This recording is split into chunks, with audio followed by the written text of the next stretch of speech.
Bad Day Towing can handle whatever is needed. From cars to semis to accident recovery, serving the Oklahoma metro area 24/7. Our daddy makes bad days great again.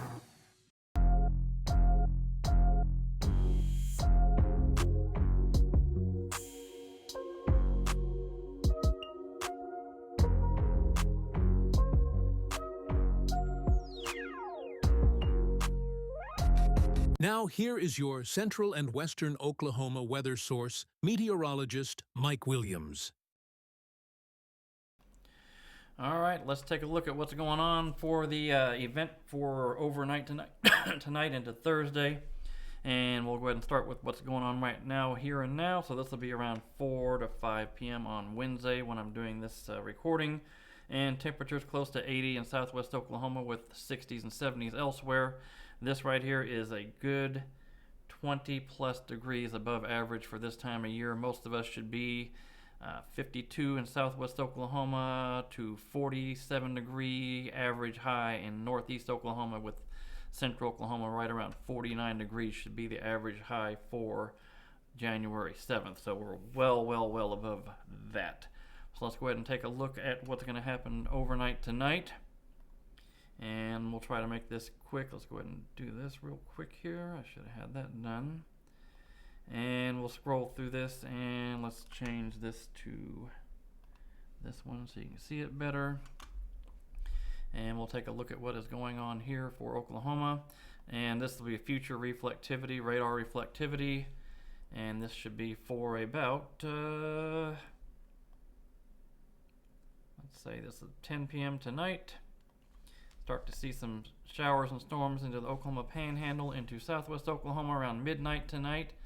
And then we go to about 2 a.m. More rain builds into northwest Oklahoma, with a few heavier storms possible in northwest Oklahoma around 3 to 4 a.m.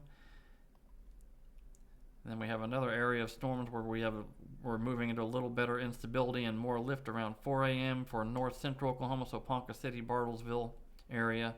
And this will be around 5 a.m. Start to see some more storms develop in southwest Oklahoma.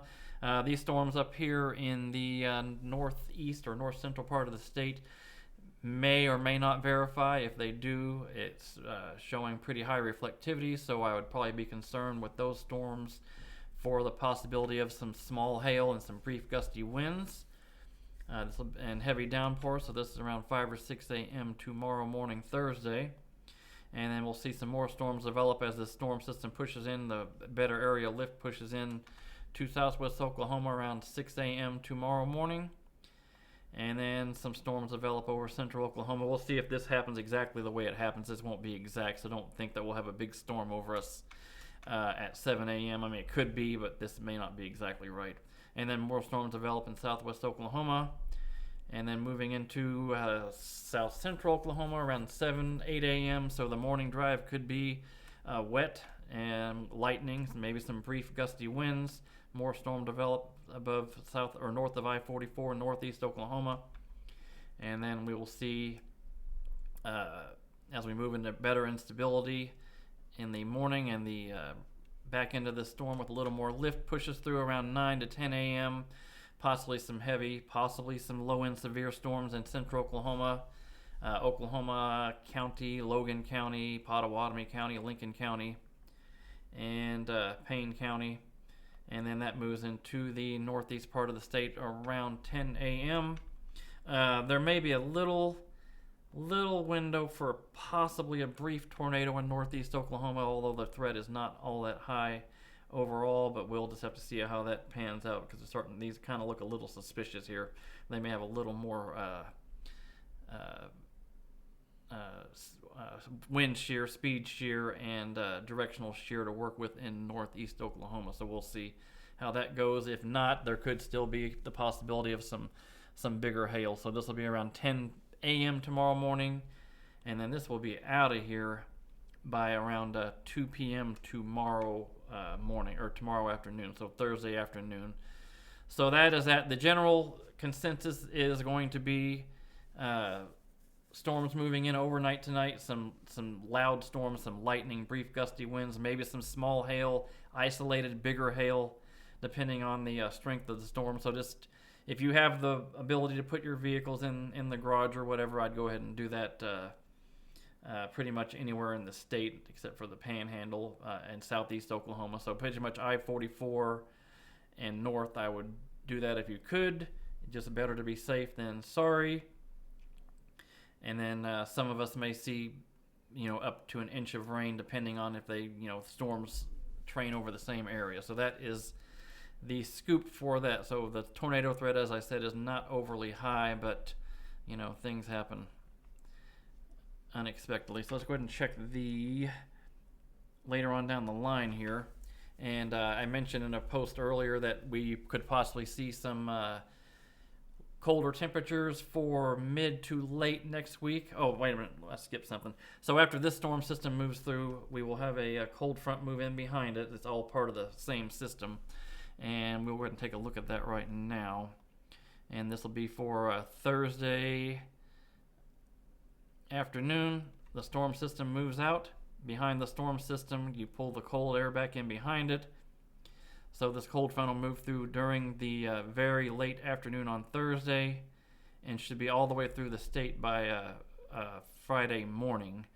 So we all start out in the 30s and 40s on Friday, and then we have a secondary reinforcing batch of cold air move in Friday night.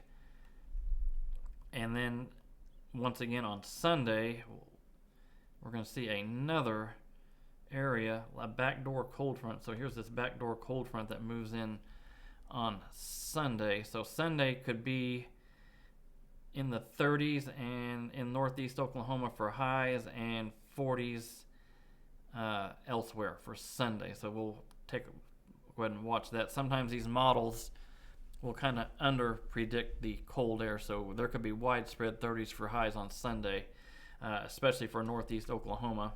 And then I want to take a look at what we have going on as far as precipitation wise for Friday.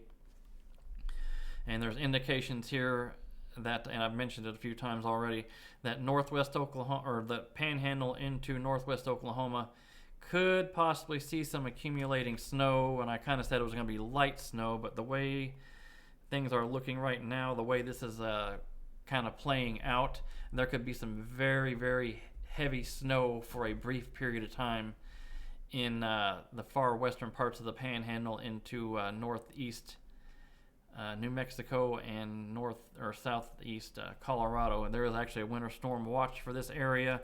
It does not go into Oklahoma as of now, but I would not be surprised to maybe see a winter storm watch or even warning for the very far western Panhandle in Oklahoma.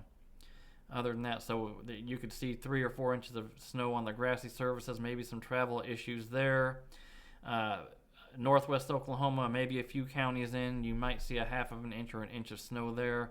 And then other than that, maybe a few flurries for the very far northern counties of Oklahoma into the day on Friday. So that'll be about the size of that.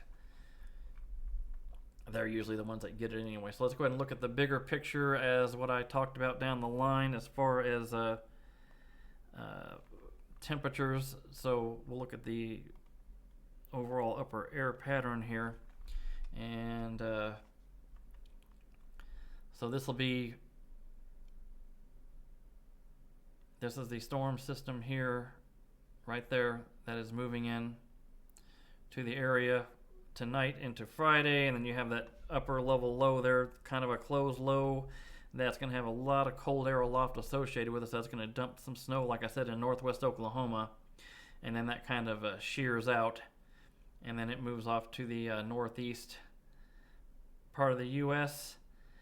And then we have that secondary kind of a brush of colder air move in on late Saturday into Sunday.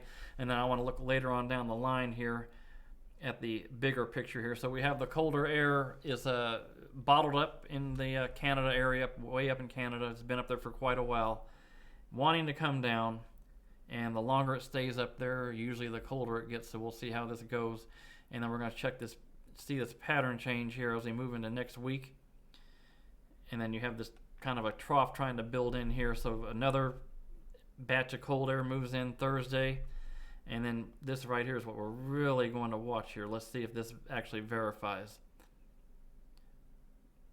That cold air just comes plunging down into the United States. So that's really cold air. And then we set up for a west coast trough pattern after that. So if this verifies right now, this will be just the beginning of probably a good long stretch of really cold air for the last week of January, with some probably some precipitation to go along with it. So we'll have to see how that goes, see if this blob verifies here, but it's kind of just torquing around there, and it kind of tries to spin off, and this is exactly what I was talking about earlier, late in December and earlier in the month. We need to see this west coast trough pattern build in before we see any chance of real winter precipitation or real cold air, and that just kind of looks like what's going to probably happen here. So we will, like I said, watch that. So we're looking right around January 20th, 22nd. Not, it's not going out on a limb to predict real cold air and winter precipitation at the end of January. So we're, like I said, we'll watch it and see how it pans out and then go from there. So thank you guys for watching and following. And as this gets closer, I'll update on it further and further. And if we have some severe weather overnight tonight into the morning, I will definitely update on that as well. So thank you guys for following, and appreciate it.